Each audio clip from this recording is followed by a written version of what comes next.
Alrighty. Good morning. Comment allez-vous? How are you? Ni hao ma. G'day, mate. Shall I throw a pip on the bobby for ya? Ripper. Good morning, everybody. It's a Friday. Let's end this week strong. Let's go. Let me remind you that trading is risky, not appropriate for everyone. Your past performance, good or bad, is not necessarily indicative of future results. Please stay small, stay humble, focus on the long term, never risk money you cannot afford to lose. My name is Wayne. I'm a currency trader. I like technical analysis. I like fundamental analysis. I think about what is happening and what should be happening and why. So, one of the things we were talking about in the swing trading group last night is follow the money. Follow the money. Oliver's like he's figured out how to calculate an Arctic turtle. Maybe I should discuss that later because I don't think I know how to calculate an Arctic turtle. But anyways, so thank you for being here. Thank you for being a subscriber of Forex.Today, the YouTube community of, we're getting close to 20,000 foreign exchange traders, so that's really cool. Ask questions, get involved, and open up a trading account at tradersway.com. You're going to need a broker. Traders Way is a boutique foreign exchange trading firm that doesn't try to screw you over. That's a pretty good business model. Yeah, they actually provide a service. They actually execute your trades into the interbanking system. How nice is that? Hey, that sounds like a novel idea, right? Yeah. So anyways, that's really cool. Of course, fast execution speed to a trader is really good because that minimizes slippage. So Trader's Way is quite fast. Spreads are what you would expect. Narrow most of the time, 90% of the time, based on market conditions.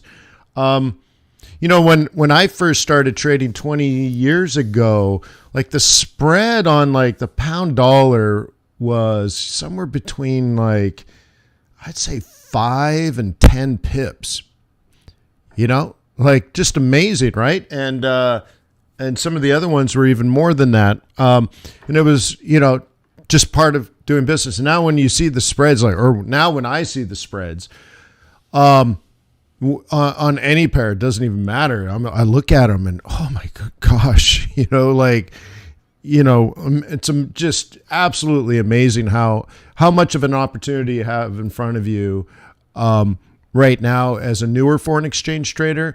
There's educational resources. There's great brokers. They're tied into your charting platforms, which are great. There's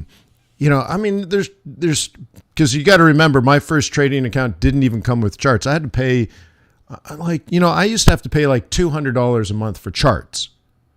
And then you do your technical analysis, and then you'd open up your trading account, and that would be separate. And then you'd enter, let's say, a short euro dollar trade, but you can't see it on your chart. You can't see the little line where you entered and where your stop is. Those are two different things, and you don't have to worry about that anymore. So congratulations. You picked a great time to be a foreign exchange trader. You want to complement by having great foreign exchange trading partners and service providers, and Traders Way is one of those that I would recommend. So tradersway.com. And hey, let's see what you guys, I have a poll here. 48 people have answered the poll. What do you want to trade the most today? And the answer is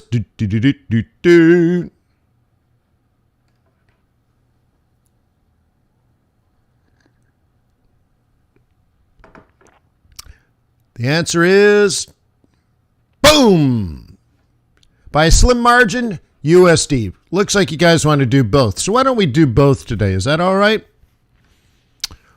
Okay, dollar's still strong. Yen is actually, fairly neutral over the last, what do you think that is? 24 hours? Little even more than 24 hours. So some stability there. Aussie down, Kiwi down, Euro down. Pound up. Oh. Okay, that's interesting, right? But what? Well, Great Britain is expected to continue raising interest rates. That's great. Canada's on again, off again because they're probably every other meeting they're going to raise interest rates. Okay, Switzerland is risk on, risk off. Dollar, hey man, it's what's happening in the moment. The question is, will that continue? Not sure. Not sure. Okay. Okay, what else? What else going on? Yen, stable. I think Nikkei was up 2% last night, wasn't it? Have you guys bought into the stock market yet? Huh? This was a big week. Anybody? Stock market's not up yet. But the question is, have you started buying yet? Remember, back in December, I prepared you for dollar strength and the stock market falling. Okay. Hey, you're welcome, by the way. Hey, high five, right? Good call? Huh? Good call? No? Yes? I prepared you back in December for the dollar strength and stock market fall. Hey, NASDAQ's down almost 20%. Dollar's strongest currency on the planet. Yeah. Yeah. Well, no. Cool. Art says 2008 again. Well, you have to analyze that. I've never said anything even remotely close to that. No. I mean, by the way, Art, if you know anyone or have a media source that talks about that, they see what's happening now and they extrapolate and they say, well, that's just like 2008. I'm not saying you are, but if you are, if you're listening to somebody, you have a media source, you have a guru, whatever, and they're talking like that, fire them. Walk away, help yourself, save yourself from that nonsense. So my opinion, of course, is no. Why? Like an elementary level of analysis would not lead you to that conclusion. So anyways, cool. So run, Forrest, run. All right. So anyway, anywho. Yeah. I mean, hey, can I talk fundies for a second? Let me address this in a different way. Instead of being snarky, I'm sorry, it's Friday, man. I couldn't even get my hair to look beautiful for you, so I had to wear a hat. I mean, it's Friday, man, right? Friday. You're pissy in the morning and drunk by the evening. Anyways, all right. Let's try to tackle this in an interesting way. Stock market's down 20%. Dollar strong. Is it the end of the world? Okay. Let's talk about this. Let me think. Let's tackle this through,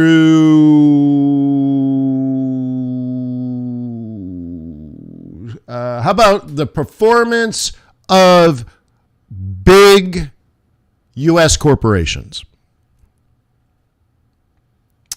Is there a recession coming? Okay, let's talk about that. Okay. And by the way, participate with me in, right? Okay, IBM. How were their earnings in the fourth quarter? Up, down, up or down? How did IBM do?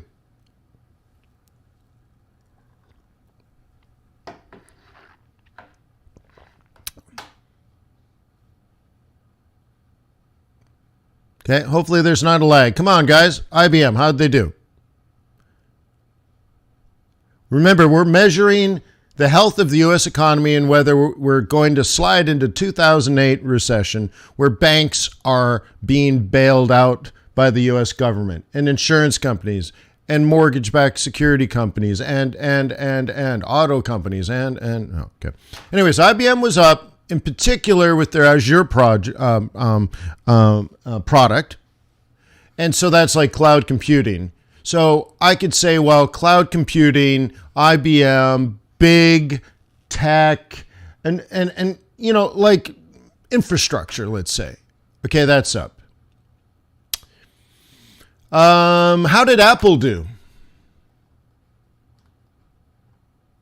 In particular, like supply chain, sales. Remember, we all got locked down with Omicron and all that kind of stuff. How did Apple do?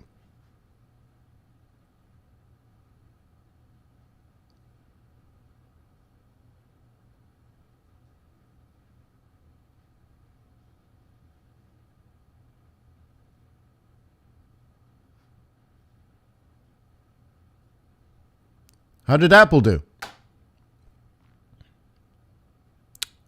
Jumbo. Apple is up.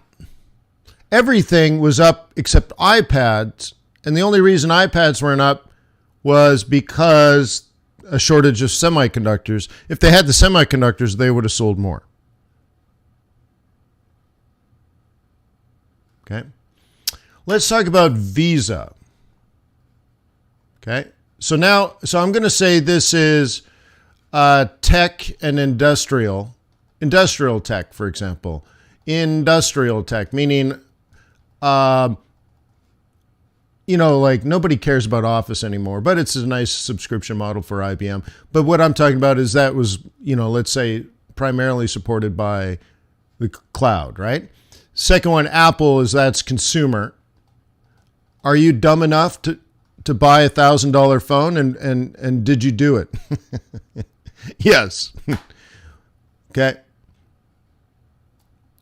Okay, cool. Visa now, another sort of consumer spending, okay, was up 20%.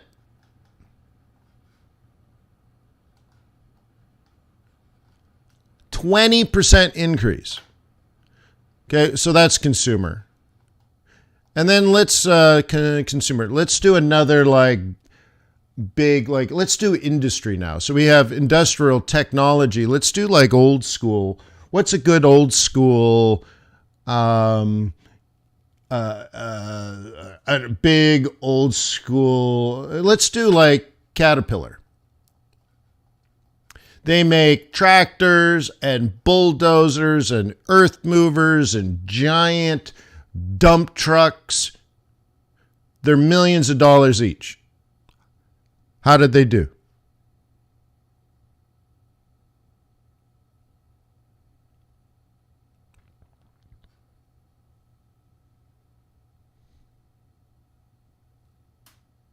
Ba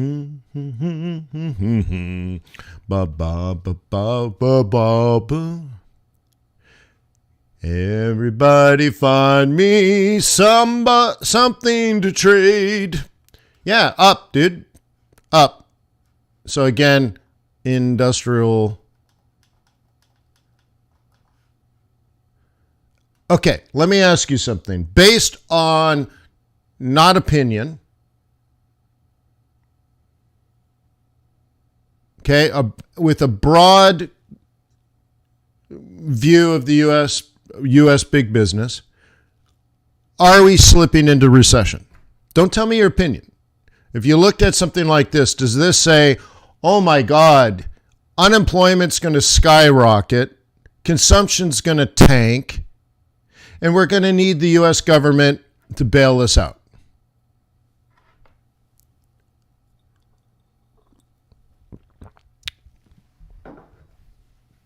Okay.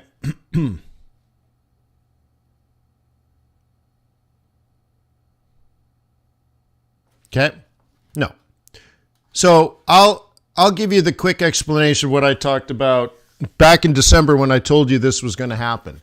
I told you the stock market was going to come down 10 to 20%. How many people can confirm that? I want you to I'm telling you, and I'm asking you to remind yourself, your psyche, because the more you do it, the more you understand that this can be predictable. And there's very smart people that have not predicted this. So I want you to reinforce, right? 10 to 20% is no BS. That's a legit call. Okay, why? Math. This is to scare Oliver. Okay. The present value, right, is equal to future value over 1 plus I to the n. The present value, let's say, of a stock is equal to, let's say, the future earnings, the future profits that a company is going to earn. How far into the future? That's what n is. So if you're saying the value of Apple or the value of IBM in 5 years, okay, that would be the present value is equal to year one profits, okay, over 1 plus I to the 1. You can kill the 1 if you want. Okay, plus, sorry, I messed that up.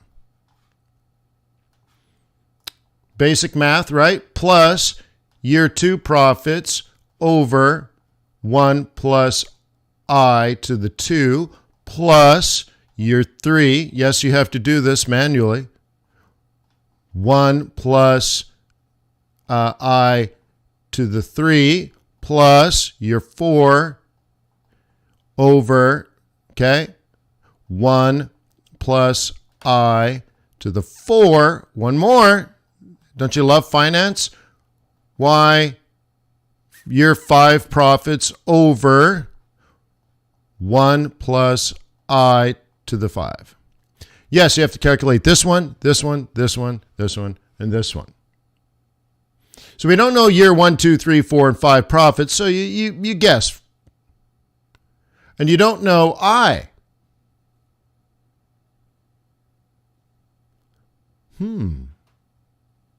Inflation. Or interest rates. Whatever. Inflation, interest rates, whatever. Inflation.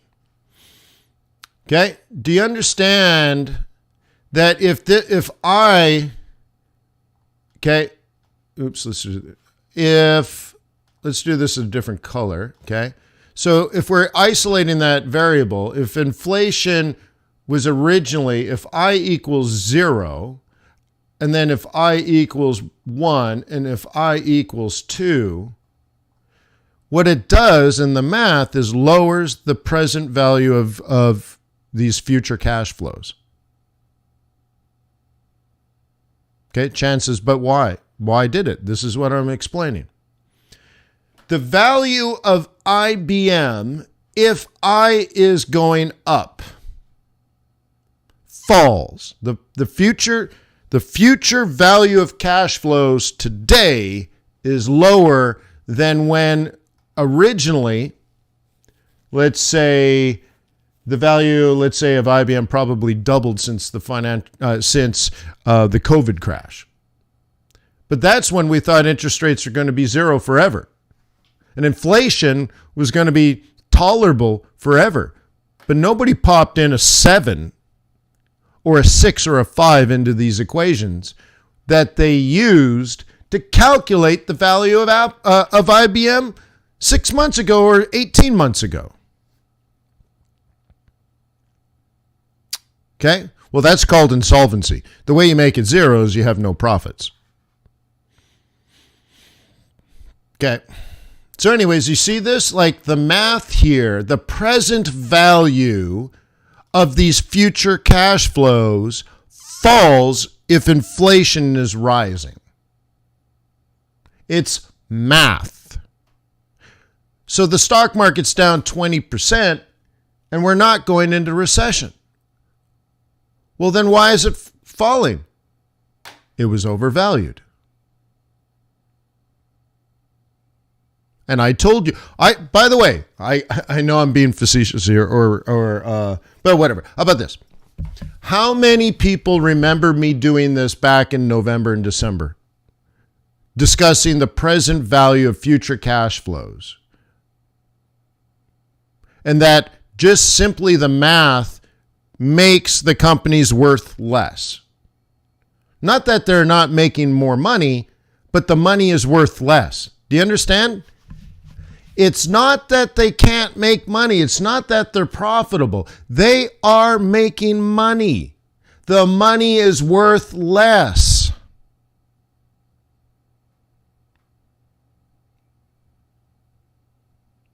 Okay?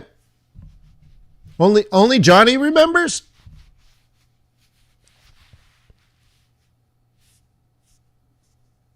Interesting. All right, well then let me change the math because I remember doing another one for you. Okay, this one you might like. Okay, the expected return of a stock is equal to what?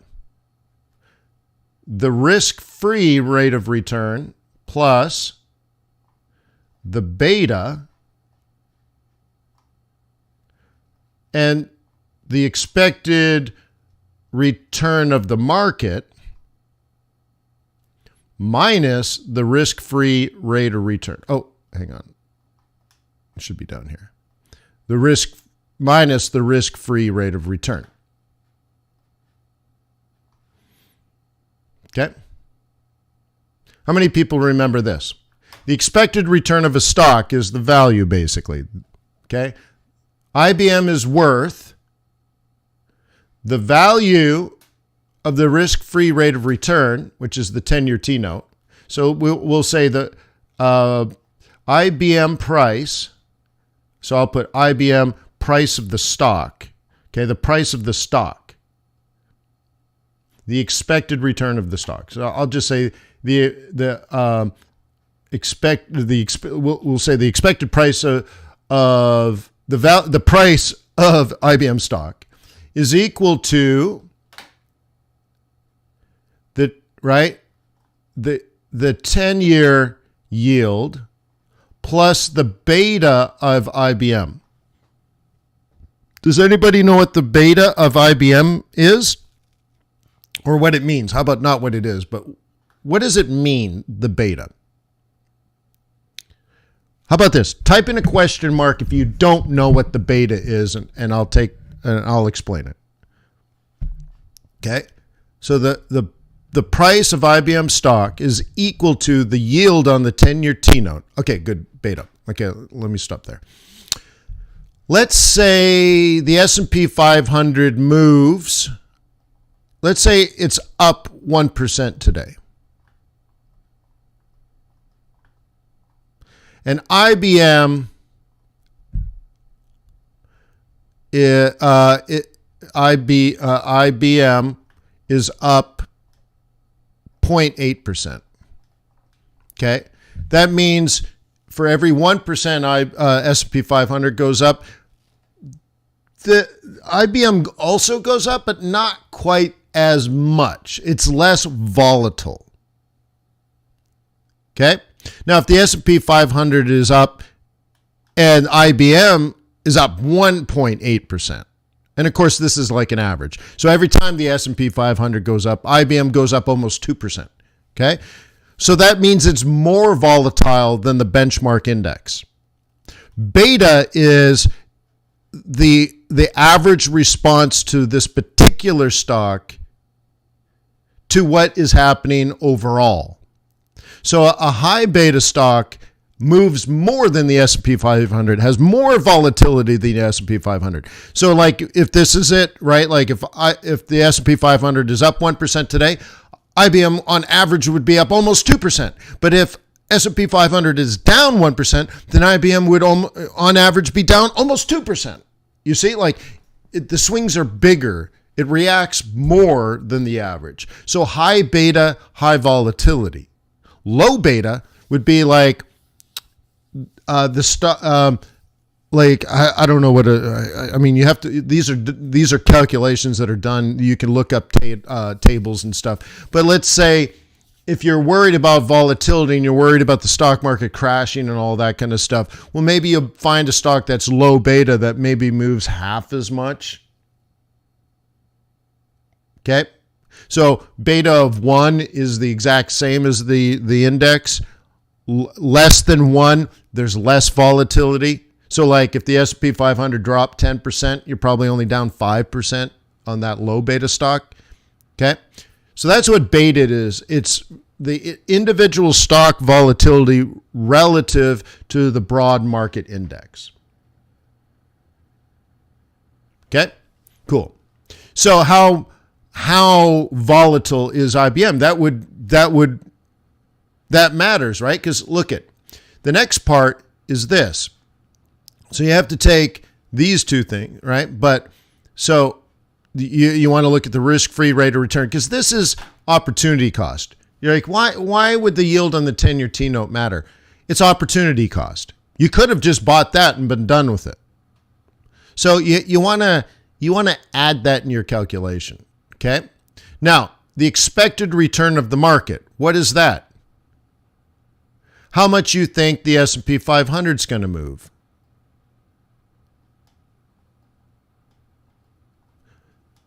Okay? Minus, again, your opportunity cost. Now, I want you to think about that. The 10-year yield again. Well, you could have just bought the S&P 500. But you also could have just bought the 10-year T-note and had guaranteed money, right? Well, let's talk about why this S&P 500, because I'm trying to explain the math in this model. Okay? Well, we want to know if the S&P 500 is expected to go up 10% and IBM has a 1.5 beta, then it's going to, you see, then you would say, well, then 15% return, right? But wait, you could have just picked up 2% by simply buying the 10-year T-note. So actually, because this is risk-free and this is risky, and then the beta tells you how much more risky is it than the benchmark. So you got to take what you expect from the benchmark, look at the beta, and then subtract your opportunity cost because you could have just done that safe bet. And you get this model and you put it all together. So you have to guess, well, what about here now? What about the yield on the 10-year T-note? We isolate this. Okay?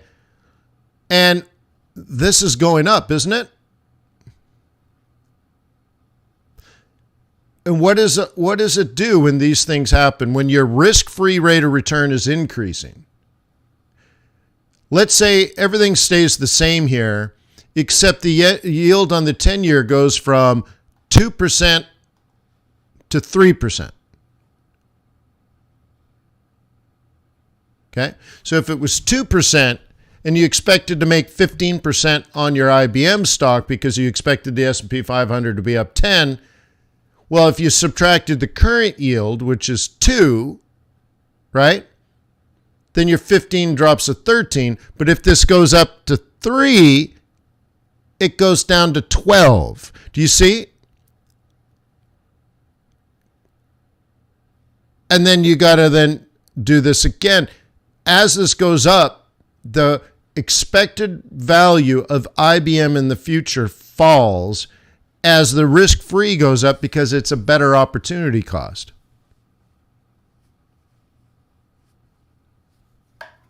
Okay? Which means if yields, if yields,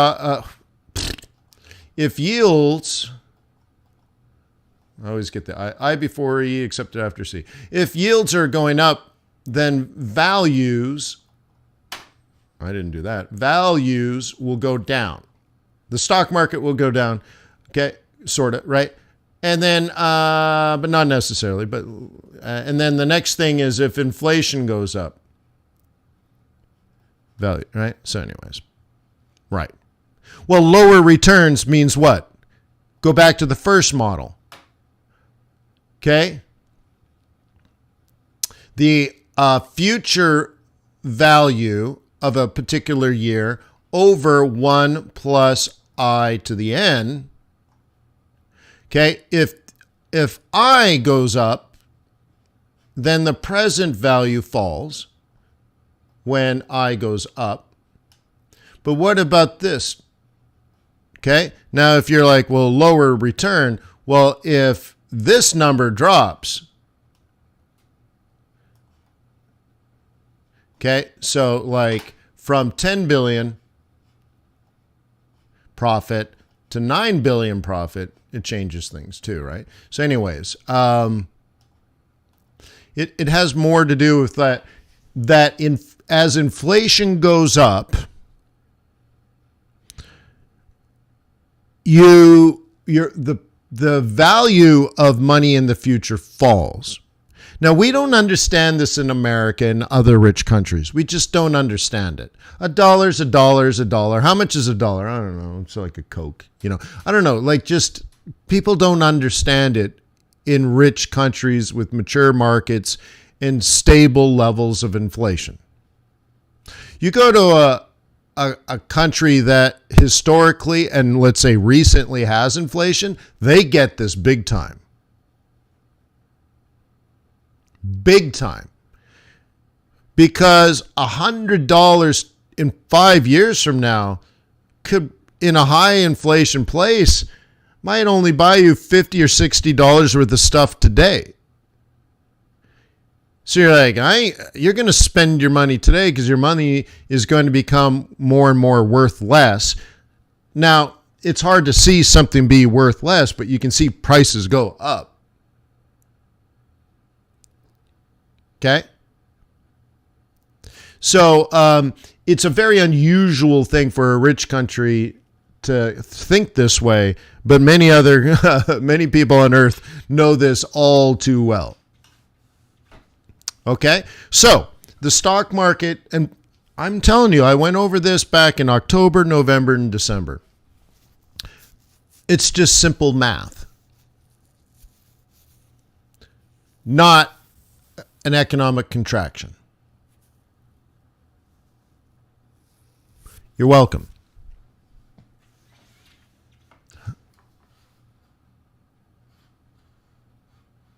Okay. Cool.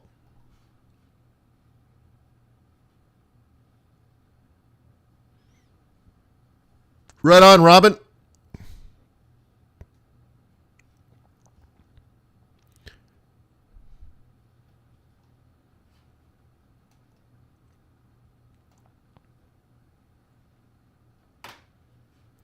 All right. Okay, let's go back. Ooh, interesting. Let's take a look at this from that. Well, let's do a different point of view. Well, I guess we'll leave it.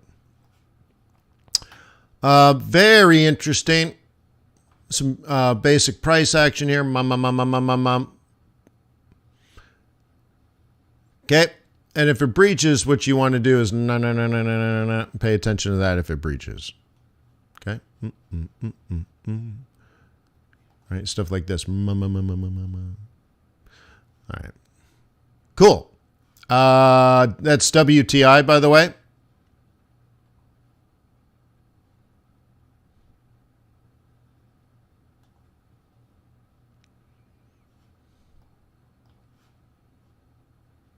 Okay, we're at the weekly target. Everything's right as rain. Okay, good.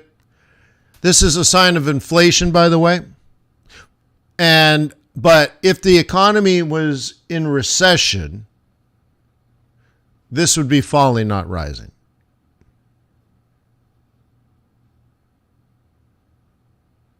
Alex says, is a profit taking? What if you knew something you owned was overvalued?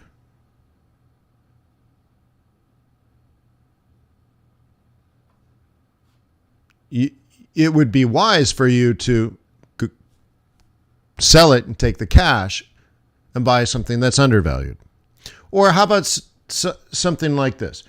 If you thought something was overvalued and you expected other people to figure that out too, it would be advantageous for you to sell it before everyone else figured it out, right?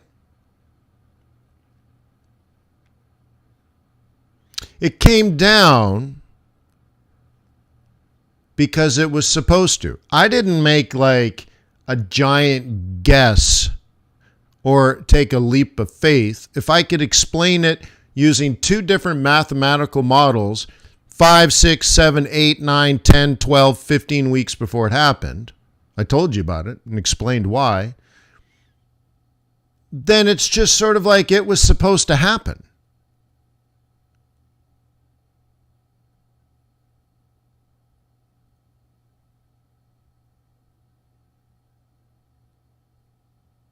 Okay.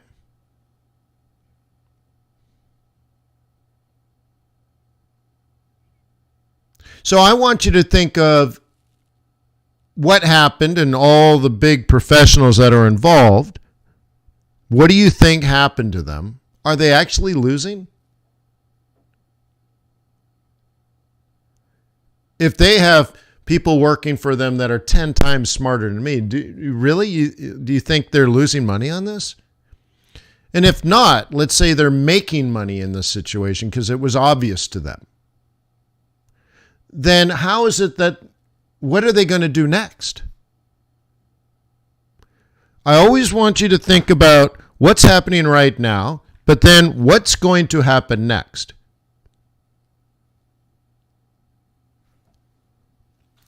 Okay? I want you to think about what next. In my swing trading group last night, by the way, wonderful conversation. Oh, we had such a great time. We did lots of group work and we went through some technical plans, but we also had a very intellectually stimulating conversation about today, tomorrow, and the future, right?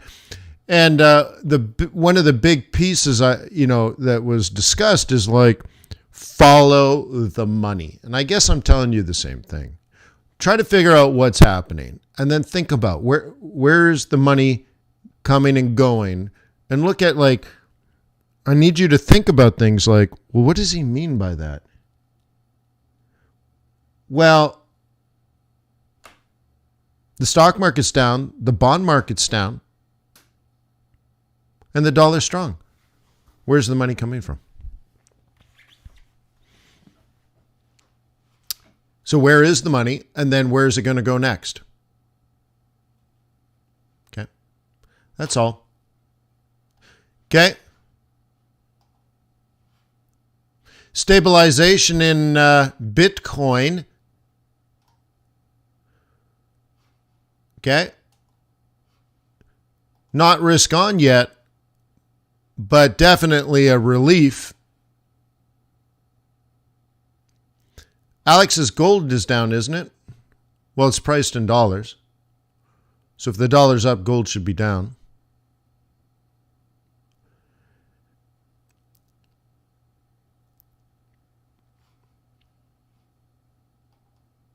Okay, so sometimes you have to read into things, like when you have to read into things that are not happening, and not happening can be useful information. So for example, when Jay Powell didn't say balance sheet reduction, him not saying it says something. So one thing that you want to look at, let's say technical analysis, is what does technical analysis generally tell you?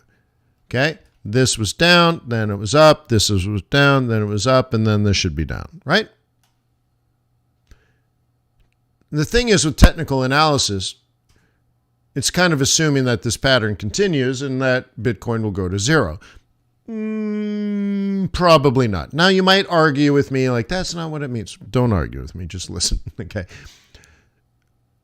This is bearish. There is no doubt about it. But if you don't believe it's going to zero, then at some point, this pattern that you're looking at will change. And so if instead it does this, then that is useful information.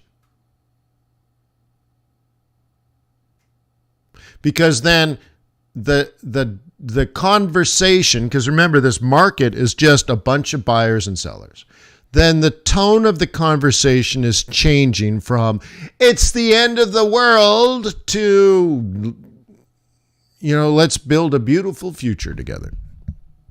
Okay? And so some of what I'm looking for on this chart is not right? I'm looking for signs of not down. But if dollar, okay, if dollar continues to be up, then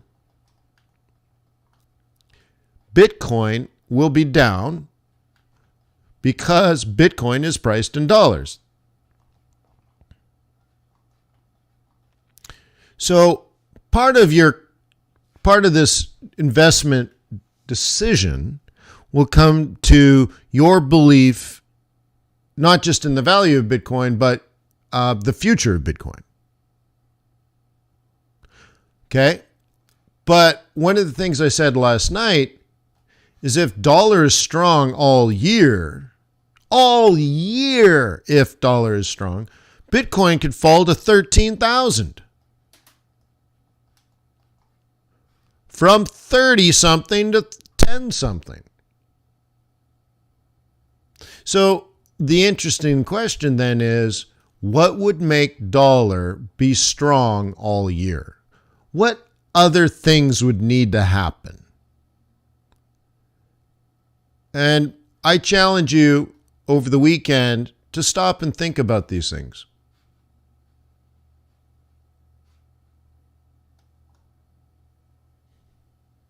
Okay? So once again, people are saying gold up, gold down, gold up, gold down. I would counter argue and say, yeah, no. Yeah, but no.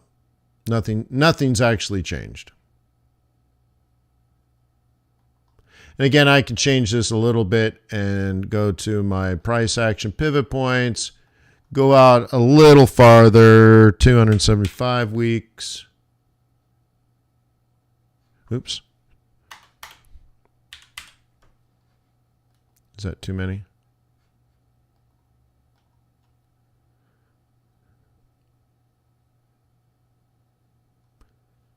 A lot of math. Patrick said gold should fall. Yeah, maybe.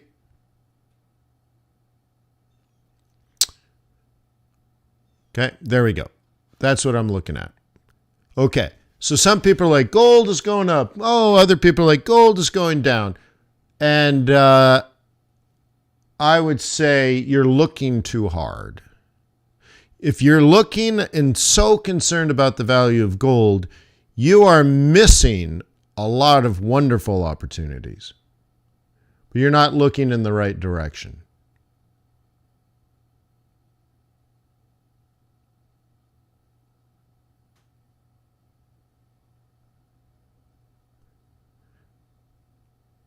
Yeah. And thank you, Ryan. And I apologize as well. I apologize to you. I would have thought things were fixed by now, but they're not. And then yesterday I was just so busy that I left the responsibilities on other people's shoulders, and well, apparently it didn't get done. So, anyways, but the answer is yes.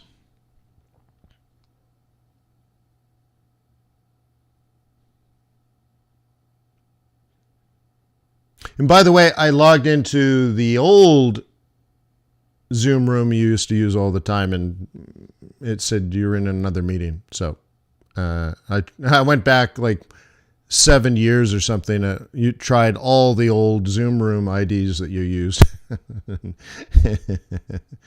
and none of them worked. So, and then boom, I had another meeting. So, yeah, great. All right. So anyways, look at that, guys. I would argue if you're so concerned about gold, you're missing so many other wonderful opportunities. But isn't that what gold is supposed to be like? Isn't it supposed to be safe haven? Look, gold hasn't done anything in over a year. Stock market just dropped 20%. Well, maybe you want to be in gold. Gold, in that case, has a low beta.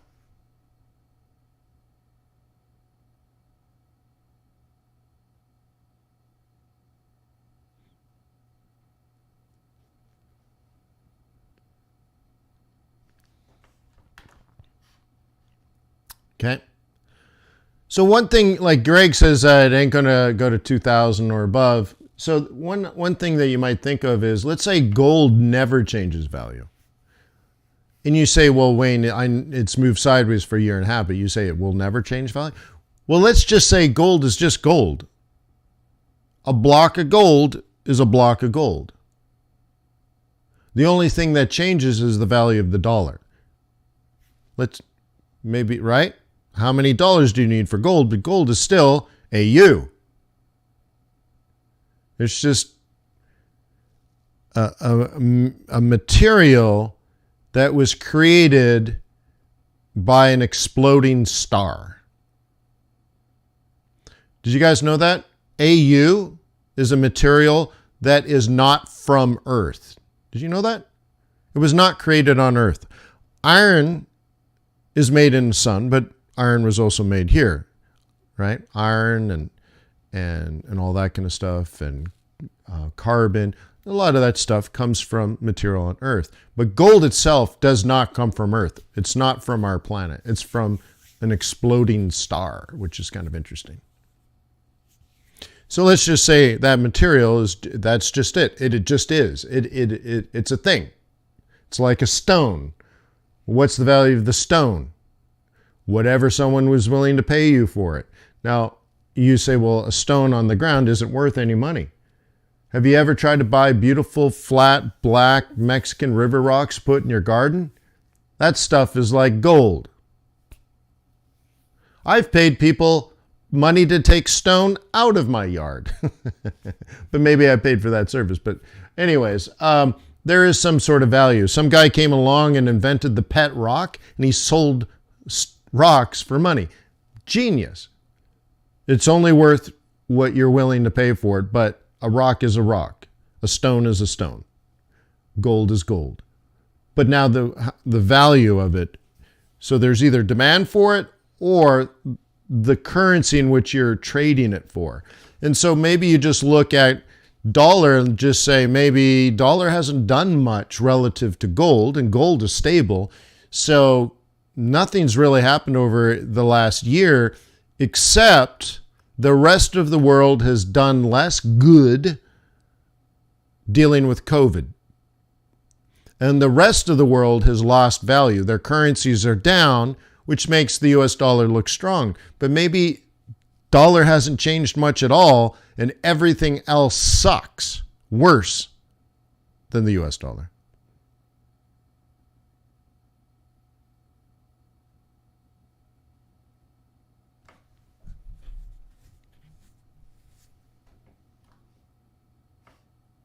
Okay. Another way of looking at it is, well, what's an apartment building worth?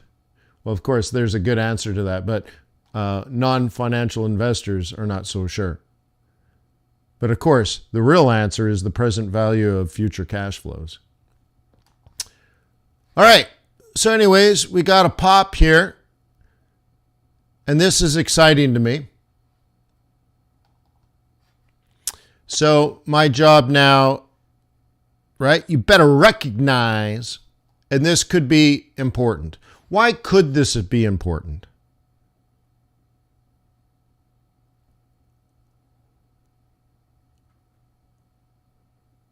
Well, I want this to go up now. For how long? 3 to 4 weeks. Yeah, cool. So I don't know if that's it, but that's a first little sign.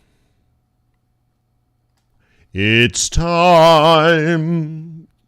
Yeah. Yeah, cool. Great. So you're like, okay, Wayne, that's interesting. There's a double bottom, now a higher high. What do you want to do? Well, let me show you this. I drew this weeks ago. I guess, yeah, 2 weeks ago. 2 weeks ago, I drew this. When we were here. Let me zoom in a little further. Okay, when we were here. Because that says down to me. Yep. And then I look at this and I say, well, somewhere out in the future, around this price, I expect to see some up. And I drew it for you. So, is that going to happen? I have no idea. I have no idea. But it gets interesting when you see that. Huh? Now it gets interesting. So that was, I don't know, 10 days ago, maybe longer, 10 days ago. Now what? Yeah.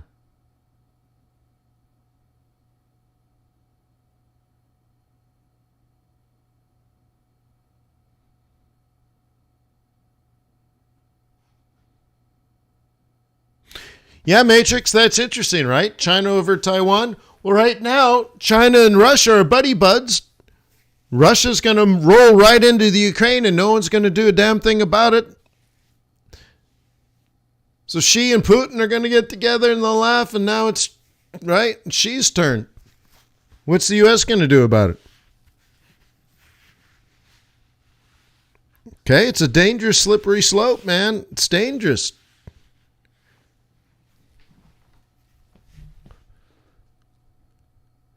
Okay. Russia took Crimea, which is the Ukraine, by the way. The U.S. did nothing about it. The Russians created a civil war, basically, inside of the Ukraine for over a year. The U.S. did nothing about it. During that civil war, which it was not a real civil war, it was Russian soldiers, they actually shot down a civilian airplane, killing over 300 people. The U.S. did nothing about it. Americans found chemical weapons in Syria and wanted to take them out. And the Russians were coming in to Syria because A, they wanted to build military bases there, but B, they wanted the chemical weapons. America said, there's a red line. If you cross this, you're going to be punished. So the Russians went in, took the chemical weapons and said, screw you, and we did nothing about it. So I don't know. I don't know if Putin's that scared, to be honest.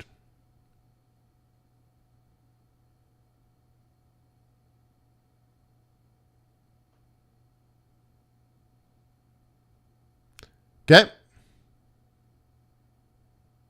So I don't know, honestly. But I think your best scenario to deal with that risk, because under all those circumstances or situations, the dollar didn't get strong. The world doesn't really care that much, and that's why it can be done. If the world cared that much about the Ukraine, we would do something about it. Okay, when the Soviets were building nuclear missiles on Cuba, we cared about it and we were willing to deal with it. If the Russians already have their nuclear submarines back, dude, the rest probably doesn't matter. It's all about nat gas, right? So if you're going to play it because you're worried about it, okay, you would have bought nat gas. Okay. By the way, I covered this 2 days ago when it was down here. If you were worried about it, you'd buy nat gas. Okay. Well, now it's happened and you still haven't done it, so it doesn't matter anymore because it's already happened. Okay.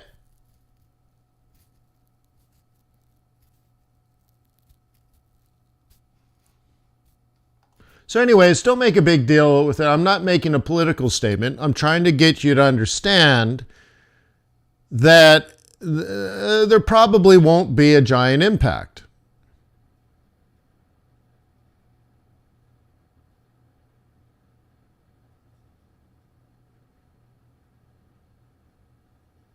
I think there's a missed opportunity between, the White House and Beijing. I think we could have been best friends.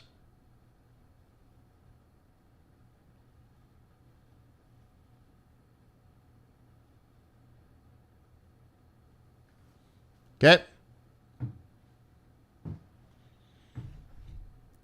And now she and Putin are best friends. Putin is going to the Winter Olympics next week.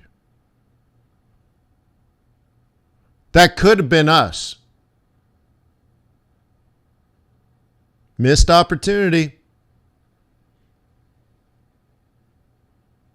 Missed opportunity. Oh, but we have this problem. Oh, we have that problem. The Chinese are evil. Well, I don't know. But missed opportunity. Being adversaries, you can't do anything. So anyway, so now Putin's there. See, just mistakes. Mistakes. These are mistakes. Okay? That's sort of like, there's a bit of arrogance. There's a bit of bad strategy. There's a bit of fear. There's a bit of all kinds of weird emotions kind of going on with that, where China and the United States should be best friends, and we're not.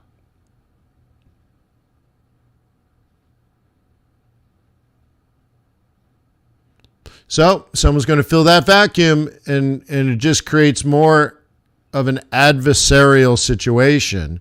There could have been a crowding out situation where the United States and China are really close partners. And because of that, we work on our differences and minimize the adversarial stuff that was going on between us. And there's just no room for Putin to move in. Right? But now what? Now we got two adversaries that want to be friends. And of course, China wants to work with Russia because they need their nat gas and their oil, okay, which is fine. And we could have been okay with that, but we needed to manage the situation kind of like almost internally. Like if we were more cooperative with China, then we could manage things, even tertiary relationships, right? Because we were close trading partners, and we're like, hey man, we don't mind you using Russian nat gas, but this other stuff that you're doing, we'd like you to minimize that. And they're like, okay, well, we're friends, so yeah, well, I'll do that. Because sort of like, if we were friends, my enemy is your enemy, right? That kind of thing. But I don't know, missed opportunity, because if you're not in the conversation, then you're out. Okay? And that's bad. Also, and I don't know if that's totally Biden. Obviously, Trump was doing stuff with China, but I thought that was more of a game theory thing, and it kind of needed to be done. And that could have been then turned and changed. But it's weird how politics, like the problem with politics is politicians. So they're making these decisions and they may not understand it in the grand scheme of things. They only understand it in their party politics. So there's kind of like, oh, it's too bad. Right? It's too bad, because that is something we needed to manage, I think.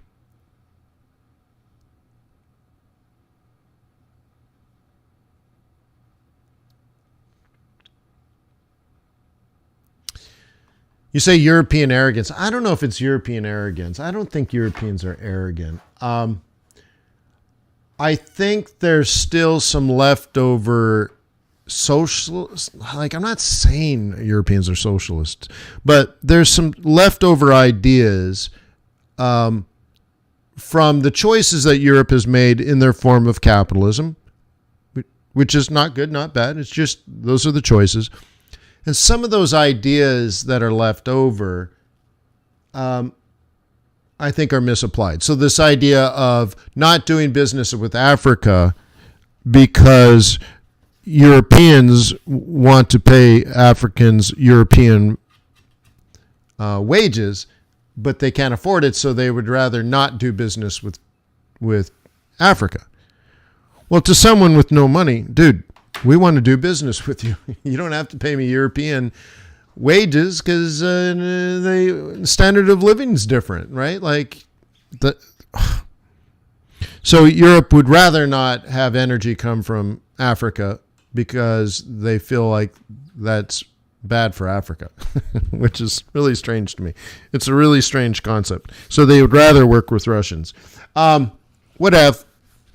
There's that kind of idea, and that throws things off.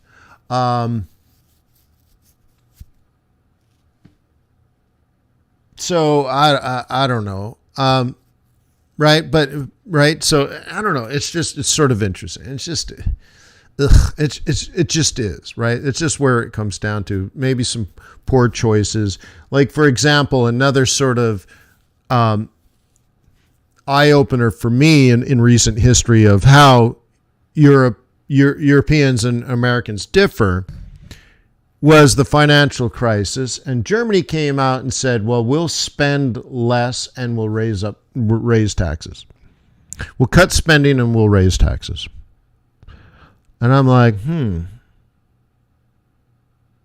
how does that get you out of recession? You know?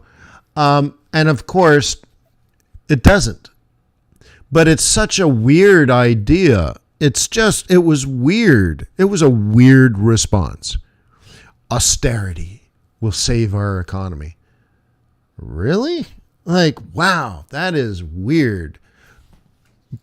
But again, that leans to the more of a socialist populist version of capitalism, but it just flat out doesn't work. But what would, I think, be better in the future, now this is where Americans need to learn, when the economy is booming, you should cut expenses because most people have jobs and raise taxes. Why? To pay down the debt from the times when times were bad and government spending increased. See, the way that it's supposed to work, when times are good, the government makes a profit. It takes in more tax revenue than it spends on running its government. So you don't need a lot of government when the economy is working. But then when the economy doesn't work, and there's a normal cycle to this, okay? When the economy is not working very well, when it's become inefficient and lower productive, and wages are falling and jobs are falling, all that kind of stuff, then the government steps in and it has its surplus, and now it spends its surplus. And the government really should go from deficit to surplus, and over the long period of time, be balanced. You see where I'm going here? That's how it's supposed to work.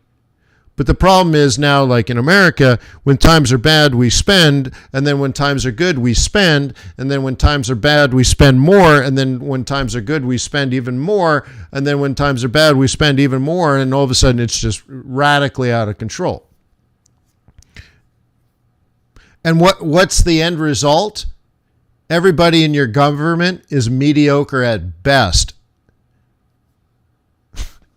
Like there's a leadership gap. And that is eventually leads to a downfall, right? Where you got nincompoops running everything.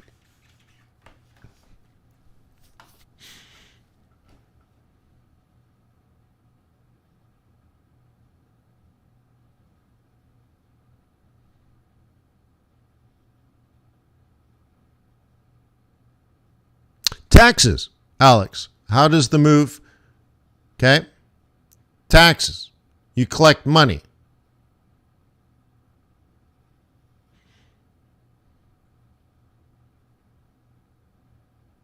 Okay. And you're supposed to collect more money than you spend. So you could do something like by law. You can spend, let's say 80%. Okay. The budget is, okay. Budget, the annual budget, because remember, they do this every year, okay. The annual budget of the United States of America is equal to, okay, equal to or less than 80% of tax revenue.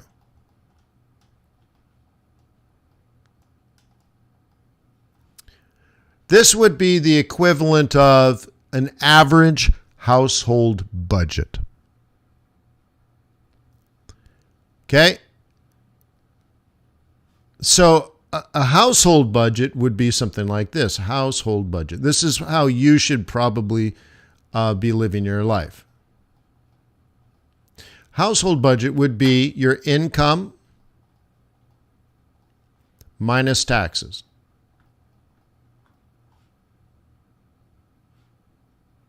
Okay? So what do we call that? Just to make it easier. Your net income, okay, minus expenses,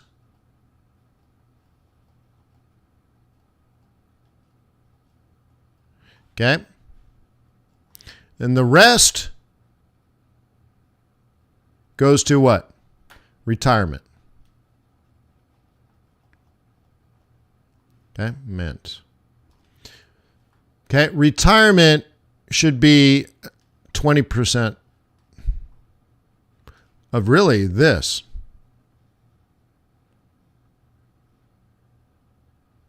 And you're like, well, I can't save 20% of my net income because my expenses are too high. Cut your expenses.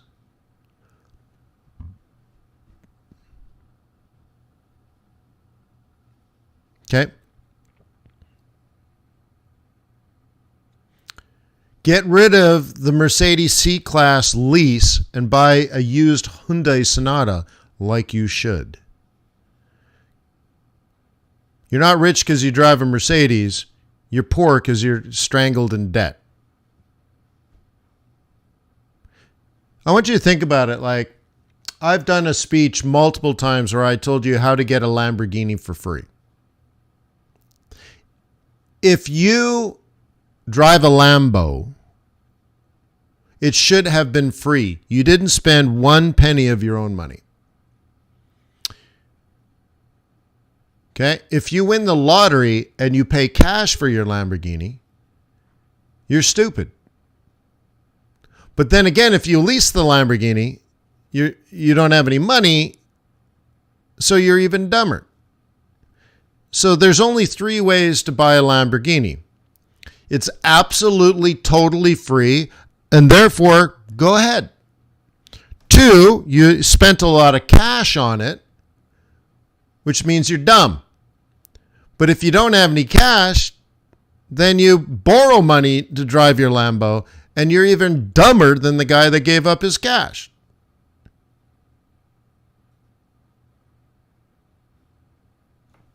Sure, XX. Okay. Sure.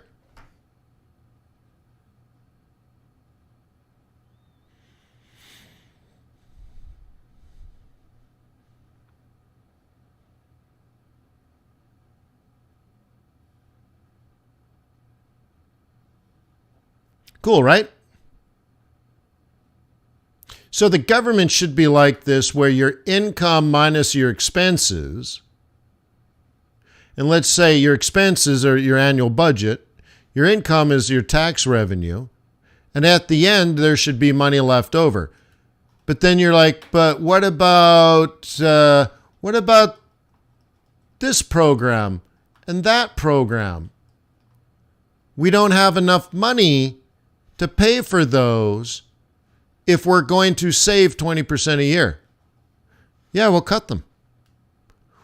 Well, why should we cut them? People depend on us. You don't have the money. You don't have the money. Well, we have this. No. This is for the rainy day fund because there will be a recession. And when it happens, you will need that money, but you won't borrow debt or devalue your currency. I mean, that's the worst thing about what happened with these checks that go out because of COVID.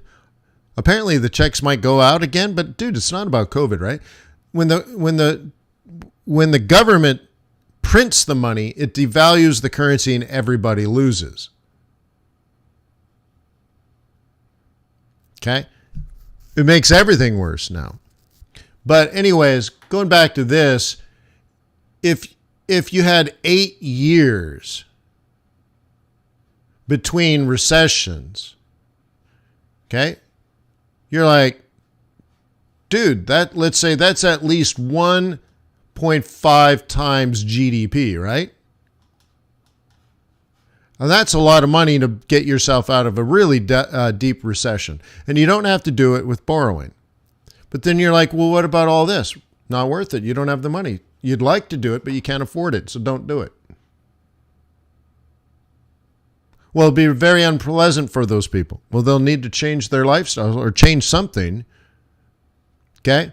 Because when you're poor in India, nobody saves you, but you still are alive. Somehow India works. I don't know how India does it. India's chaos. I love India. India's chaos. It's capitalist. It's democratic. They speak English. Love it. Love India. I remember sitting at a light watching a cop and someone that got pulled over by the cop argue about the bribe. They were arguing about the bribe, which is pretty funny. And I'm just sitting there watching this go down, and it was really awesome. And I just thought, you know what, this is beautiful. And then another thing, I'm waiting at a light somewhere else, and I saw it was like a water buffalo pulling a trailer that was made out of an old car axle. And it was just a flatbed, just made out of 2x4s. And the guy that made it, well, he's delivering somebody's refrigerator, but he obviously made it out of broken car parts and just handmade this trailer, pulling behind a water buffalo.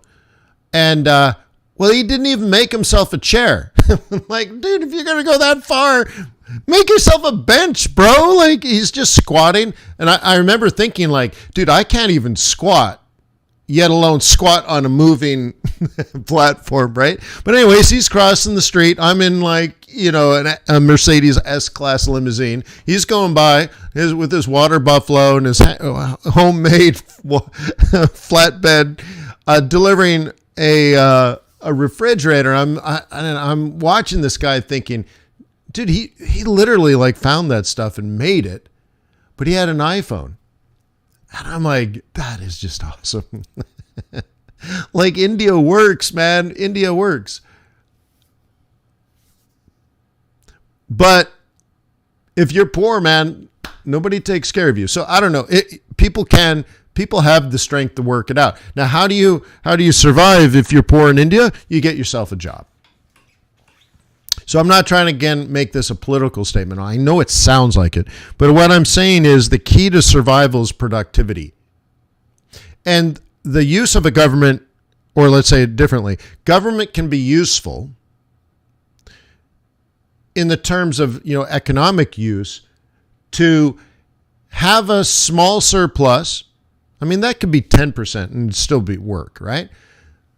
Have a small surplus when times are good, and then have a deficit, a big deficit for a short amount of time when things are bad, and then cut that and let it grow. And then once the economy is booming again, then collect some taxes. Okay? That would be very useful. And I'm not saying get rid of all kind of social programs and welfare and stuff. What I'm saying is that, there has to be a balance. And if you don't got the money, then you can't spend it. That's how a household would work. That's how a business would work. Now, a business can borrow money to build a factory, right? Because that's a productive use of money. We call that investment. When you make an investment, okay, when you spend money and it creates more than you spent. So like you spend $10 million on a factory, okay, but the factory is going to last 30 years and make you billions of dollars profit. Well, then there is a return on that investment. You borrowed the 10 million, but you made billions because you did that. Okay, so that's productivity. Because remember, if it made money, not money like a return, okay, then it was productive because you can't get a return without an increase of productivity. Now, if you build a $10 million factory and it loses money year after year after year, we don't call that an investment. You spent the money. Now you're losing money. And you're spending money keeping it afloat, but why, right? So there's a big difference between spending and investing. And the key to everything, of course, is productivity. And then with productivity, now if we're talking about companies, now there's going to be an increase in jobs, an increase of income, an increase of consumption, an increase in investment, right? Because look, I buy groceries too. That's consumption. Okay? Cool. So I'm going to consume, but I'm going to invest. I'm putting money into my house. That's an investment. I put money in the stock market. That's investment. I'm losing money right now. That's okay. In 10 years, it'll be worth more. Okay? That's an investment. There will be a return. So what you ultimately want to do is keep your consumption down to food and clothing. And if you saw me in person, and if you've met me in person, I still dress like Jerry Seinfeld. In fact, I probably still have clothes from the 90s, which is pretty sad. But that's when I peaked. I peaked in the 90s. And it's all been all downhill. But then so then I must have a lot of money, right? No, I have almost no money. I'm almost dead broke. Now, I think I can put gas in my car. But other than that, right? So where does everything else go? Well, anyone that's taken the macroeconomics course at FX Bootcamp knows savings is equal to investment.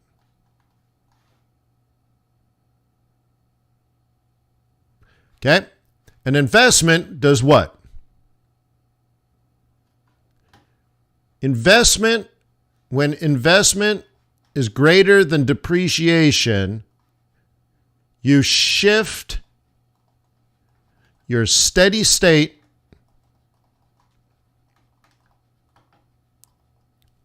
state to the right, which does what? Increases productivity, which allows the gap between the investment, the depreciation line, which would look like this, and your productivity, which looks like this. But what happens, though, is the gap between those goes up, which means what? Now you can consume more. Why? You got more value because you were more productive, because your investment level is greater than depreciation. You're wealthy. You make more money than you spend.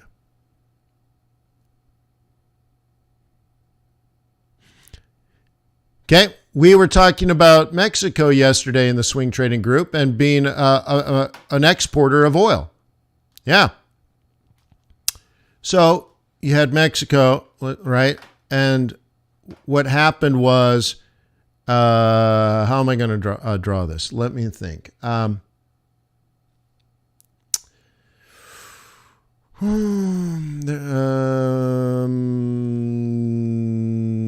this would be investment into the oil business. And as investment increased, of course, productivity of oil increased, but then you get a diminishing return to it. And you get to this point, so this is the maximum level, okay, let's say. Why did this tap out? Well, one reason, okay, could be that that's your investment level, but at some time you invested in oil rigs. 10 years later, they're rusting. 20 years later, they're rusting. And what happens is if you don't continuously increase your investment level, your depreciation, right? Now you got old technology and you're spending your money now. All your investment money is going back to just retooling the old machines and scraping the rust off. And at some point, you have inefficiency is higher, and your productivity could actually go from a diminishing return to negative. Okay? And what happens now is, right? So you could say you used to be able to consume this amount, but now you can only consume this smaller amount.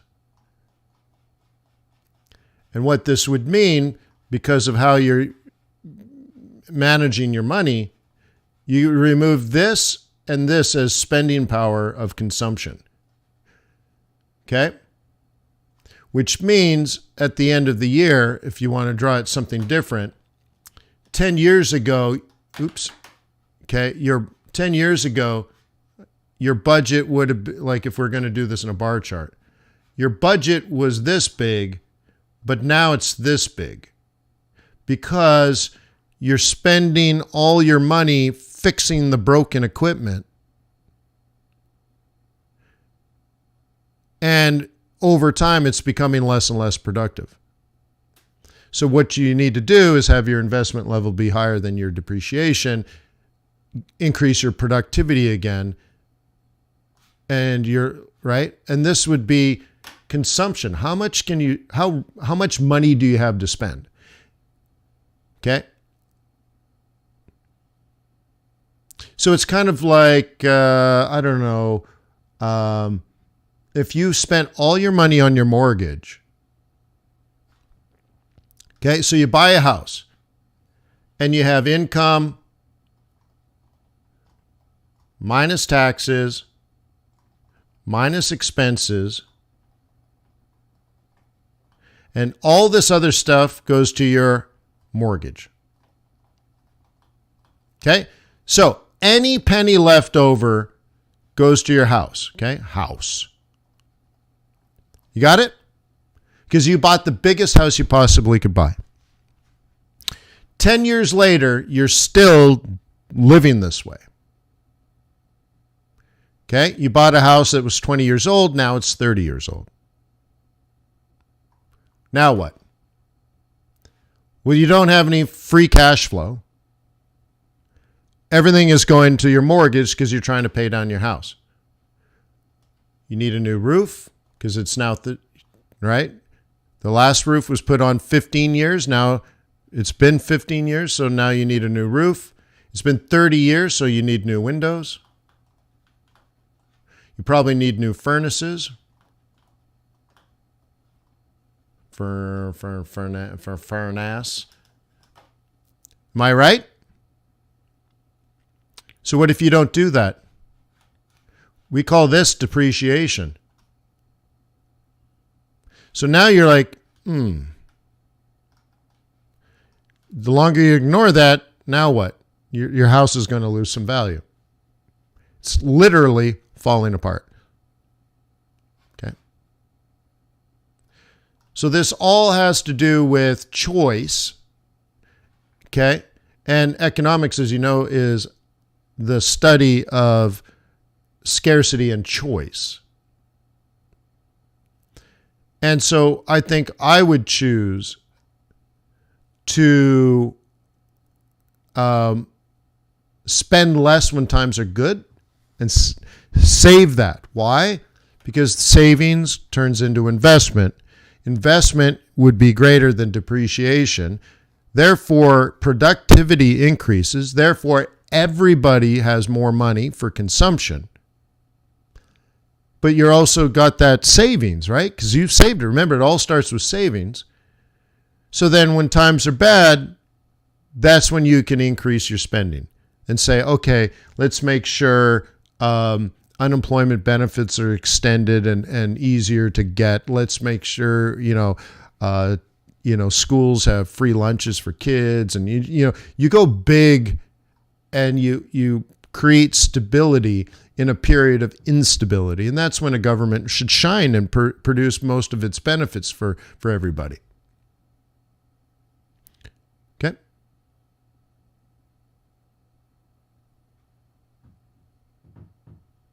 Okay.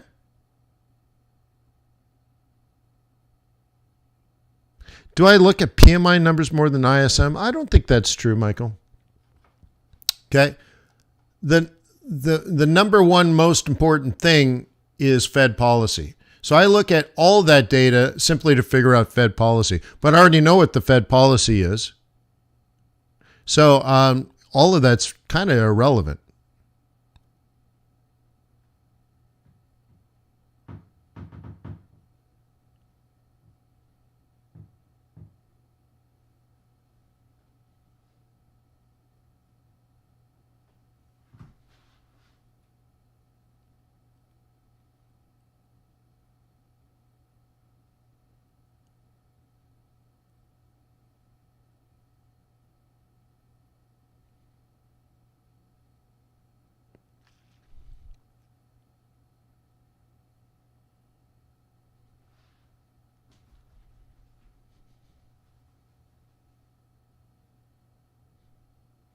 Have I ever heard of the Venus Project?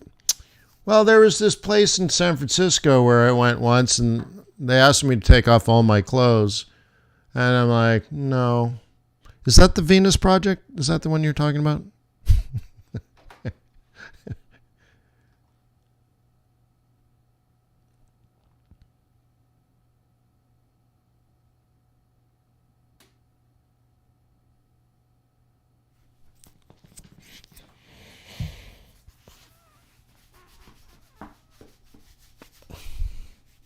I've had some funny startup experiences. I remember one startup I was running. We were working. We got out of the apartment, and we got this, a storage space in the basement that had been. They cleaned it up. They put paint on the walls. They put linoleum on the floors, and it was big enough where I could have about 10 part-time people. So. We were working there in the basement of this apartment building. Well, next door was like a Korean restaurant or something. And so anyways, to get into the basement of the startup, you had to go in through the back alley, basically. And there was a door, and that's how you got into this startup. It was great, right? But next door was a Korean restaurant that also used the back alley, and they would dump like their fish guts and stuff into the city sewage drains, which were right in front of our door. So every once in a while, you'd see this Korean guy blah, blah, blah, blah, illegally pouring like fish guts right in front of our office door, which is totally funny. But another one, going back to the joke I made about having to take my clothes off at the Venus Project. This other startup, now this one was my startup, and again, we had about 3,000 or 4,000 square feet in this office, and it was really cool. But right next door to us was a sex club. Like, no joke. You'd pay like a $20 cover. I actually had never been inside. But anyways, people would show up wearing, latex rubber outfits and stuff. Like, no joke. It was like a Batman conference every Saturday night. You're like, wait, is that a superhero? No, it's a lady dressed in latex. But anyways, People would go pay money to go in the club, and apparently you could just stand around and watch people have sex. And if you wanted to join and it was cool, you could just have sex too. And anyways, so I would work late nights on Saturdays, especially, in the summer, hot. Every once in a while you'd have a hot summer night in San Francisco. Not often, but it was just funny because I'd have some of the windows open near our bathrooms inside my office, but you could hear you could hear the sex going on and the smell and everything. It was just really, really funny. And so there were places in San Francisco where you could just go, pay your cover charge, walk in, and you're like, I'm going to take all my clothes off right now. It's just so funny. It's just so funny. So yeah, San Francisco is an interesting place. Yeah. And that's what the Venus Project made me think of. Stuff like that. Can you imagine? Just funny, man. Just funny. San Francisco. Woo, what an interesting place.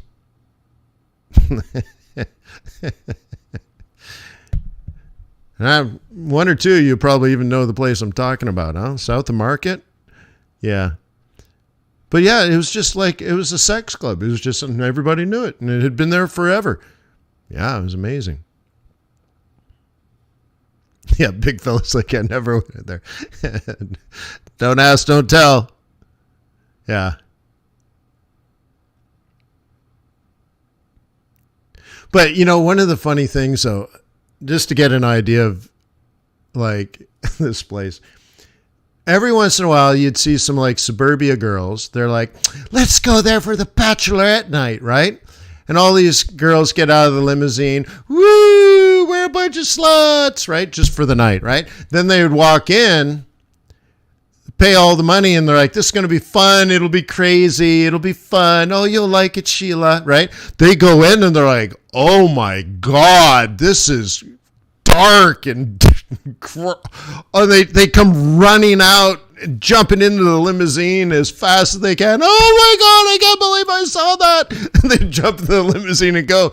Because let me tell you, it was a serious place. It was like a dark, dirty dungeon.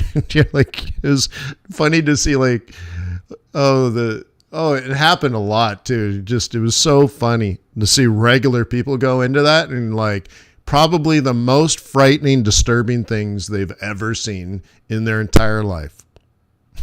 In and out. But you imagine, though, the guy at the collecting the cover, $50. He's like, you're going to be out of here in about 5 minutes, right? So he collects, $650 in cover charges. And in 5 minutes flat, these sorority girls are going to be right back in that limousine and out of there. Easy money, man. So anyways, yeah, you should visit San Francisco. It's a nice place. Best time to go, by the way, is September. Do not go in the summer. You will freeze. September, October, beautiful time to visit San Francisco. Great town, by the way. Seriously, great town.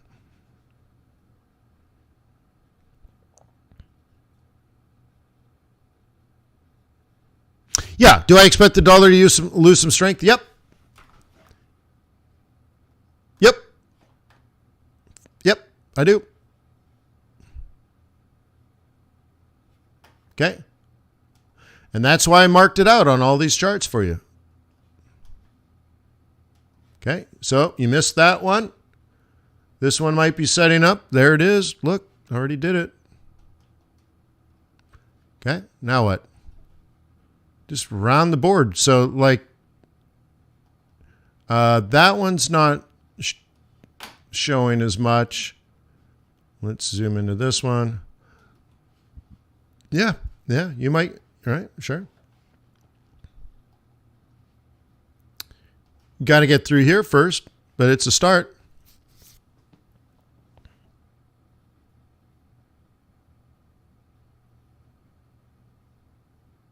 Okay, so anyways, thanks for having fun with me. It's a Friday.